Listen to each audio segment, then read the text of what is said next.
Halo geng, kembali lagi ke channel gue, channel yang khusus membahas tentang film dan juga TV series. Jadi film apa atau TV series apa sih yang bakal gue bahas di hari ini dan di detik ini? Yaitu kita akan membahas tentang drama Korea Island. 멸망을 막아줄 유일한 구원자가 나타났죠. 지킬 겁니다. 그게 제 선택입니다. Oke, jadi untuk teman-teman yang baru pengen nonton drama Island ini, diusahakan nonton dulu video gua ini. Kenapa? Biar kalian gak nyesel udah nonton panjang-panjang tapi kalian ternyata nggak sesuai dan nggak selera dengan drama ini gitu ya. Jadi K-drama ataupun Korean drama dari Island ini mendapatkan rating sebesar 7,1/10 dari IMDb, teman-teman. Jadi kalau misalnya kalian yang anggap itu rendah, IMDb ini emang ngasih rating kecil-kecil ya teman-teman ya, walaupun banyak yang dapat rating lebih tinggi. So 7,1 ya masih better lah gitu ya.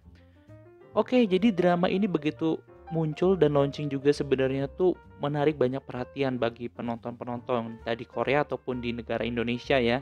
Karena iklannya pun dari trailer-trailernya kalau kalian lihat di YouTube atau apa tuh kayak menarik banget teman-teman, dari orang yang suka supranatural, terus dari kekuatan-kekuatan dan juga tentang mitos ataupun mitologi-mitologi kayak gitu ya. Nah, ternyata di sini bukan hanya supranatural dan juga horor, tapi di sini dibalutkan dengan romantisme, teman-teman. Jadi kisah-kisah romantis yang diperankan oleh Kim Nam Gil sebagai Ban atau Fan, lalu Lee Dae-hae sebagai Miho dan juga Eun Woo sebagai Yohan ataupun pendeta Yohan gitu ya. Jadi K-drama ini ataupun Korean drama ini tayang dari 29 Desember dan berakhir di 13 Januari 2023. Dengan episodenya 6 episode, teman-teman. Jadi kalau kalian nganggap ini terlalu dikit, 6 episode emang bener terlalu dikit karena emang ceritanya ini belum selesai, teman-teman. Jadi masih ada lanjutannya untuk di season yang berikutnya. Oke, kita langsung bahas storyline-nya ya. Jadi diawali dari seorang wanita cantik yang bernama Miho yang merupakan anak dari pemilik sebuah perusahaan besar di Korea. Dirinya yang sedang diwawancarai mendapatkan pertanyaan-pertanyaan yang bisa dibilang nyeleneh. Tapi akhirnya dia bisa menjawab semua pertanyaannya dengan mudah. Tapi pertanyaan ataupun jawaban dari Miho ini membuat bibinya marah karena menyenggol-nyenggol bibinya. Sehingga bibinya ini langsung memutuskan untuk bertemu dengan Miho. Karena kesal, bibinya ini menyewa orang untuk menjebak Miho. Di sini Miho melakukan kekerasan kepada lelaki yang bertubuh besar karena membela sekretarisnya. Tapi bayangin aja teman-teman, laki-laki dengan badan yang besar banget bisa kalah oleh Miho yang badannya kecil banget gitu ya.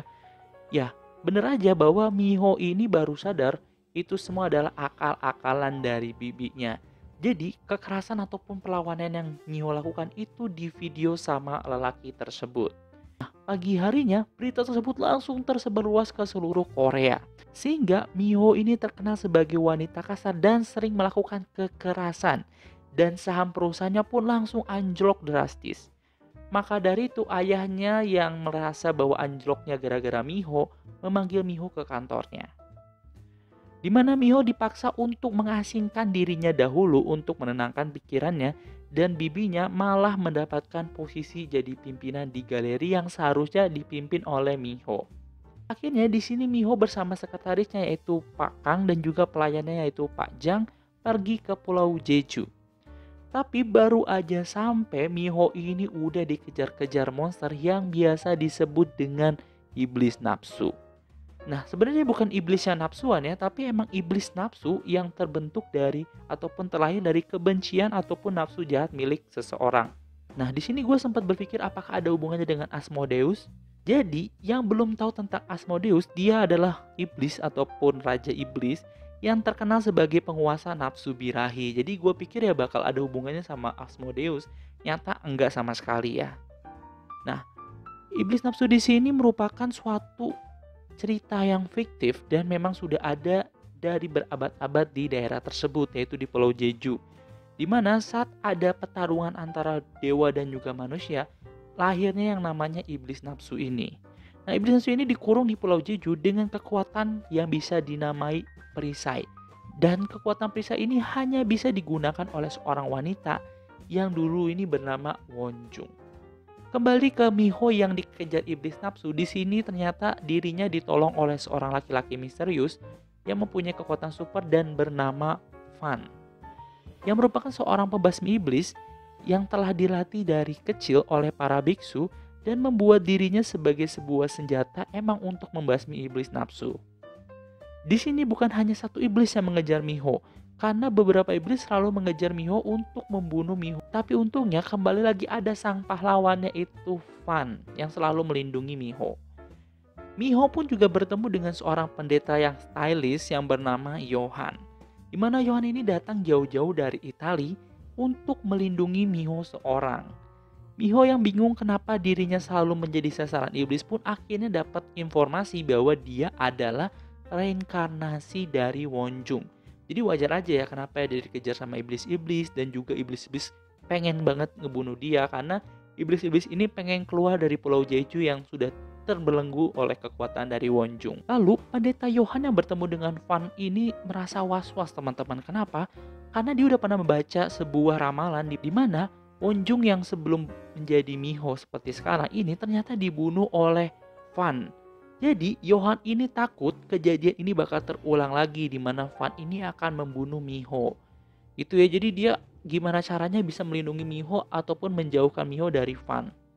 Johan pun mencoba untuk melawan Fan dan akhirnya Fan ini ngeluarin kekuatan yang sangat dahsyat, yaitu mode iblis teman-teman. Dimana kemampuan dari Johan ini udah nggak ada apa-apanya, dimana kemampuan manusia biasa yang terbatas membuatnya dia dikalahkan dengan sangat mudah oleh Fan. Kemudian di episode kelima dan juga keenam, Fan ini bertemu dengan adiknya, yaitu seorang pembasmi iblis juga yang baru bereinkarnasi teman-teman. Jadi ternyata adiknya ini bereinkarnasi menjadi bapaknya para iblis. Jadi dia ngebentuk ataupun yang ngebuat iblis-iblis nafsu ini ngejar Wonjung ataupun Miho. Nah, di sini Fan ini udah mencoba melawan adiknya, ngetes ilmu sedikit, tapi tetap aja ternyata Fan ini kekuatannya nggak sebanding sama Guntan. Adiknya ini namanya Guntan, teman-teman.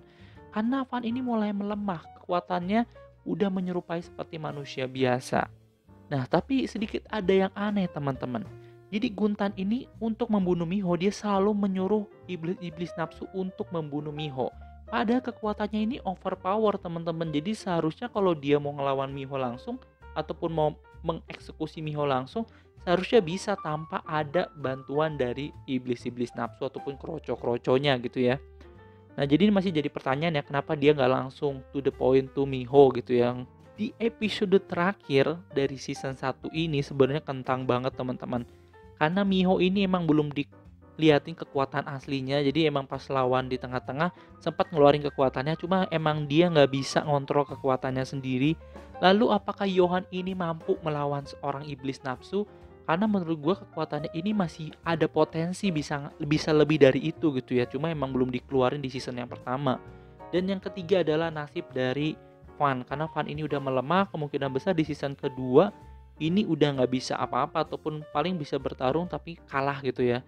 Nah itu aja sih sebenarnya teman-teman. Nah di sini untuk season yang kedua akan direncanakan tayang pada 24 Februari 2022 dan kalian bisa nonton di Prime Video ya teman-teman. Jadi kalau kalian pengen nonton yang berbayar, kalian bisa nonton di Prime Video. Dan gue juga sebenarnya nontonnya di Prime Video karena biar up to date dan juga kualitasnya lumayan oke lah gitu. Oke. Menurut gue pribadi cerita untuk Island ini kayaknya masih kurang greget teman-teman. Ya karena musuhnya terlihat monoton sebenarnya. Tapi untuk seriesnya ini benar-benar jujur bikin gue nggak bosen. Karena banyak banget actionnya teman-teman.